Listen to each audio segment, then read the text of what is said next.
Hello, welcome to our very first topic in regression diagnostics in STATA, and which is zero mean error time. The error time should have a mean value of 0.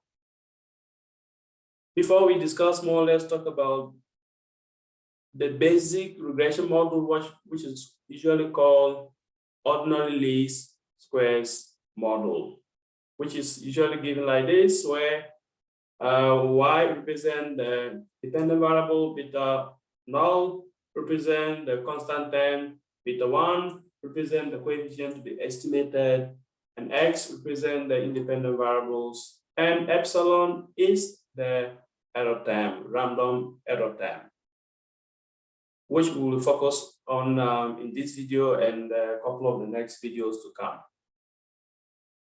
Okay, so the basic assumption about zero mean error time is that the expectation of epsilon given x should be 0. So the expectation, the average of the error time should be 0. What it means is that when we sum up the distance between the data points above the line to the line, it should be the same as the distance from the data points below the line to the line.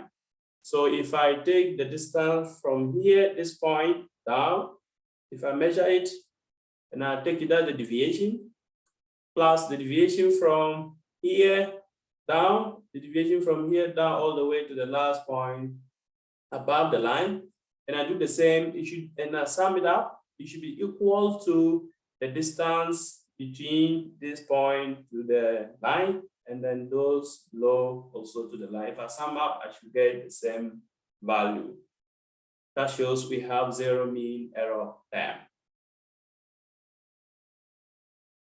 So the OLS model, the computation makes this possible. We usually have zero mean error time. In the case where we don't have zero mean error time, the non-zero mean is usually captured by the constant term, beta null, and making our zero mean error time assumption to hold. However, we are discussing this video because when we have a non-zero mean error time, it suggests that our OLS model is not the best estimator. It simply suggests that we have some endogeneity problem related to the x variable.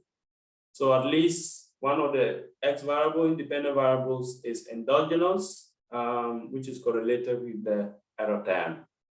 And we can test for non-zero mean error time when we test for example, homotopicity or autocorrelation test, which we will cover later in other videos. So for now, we just discuss this. So thank you for watching. See you soon in the next video about normality of the error time.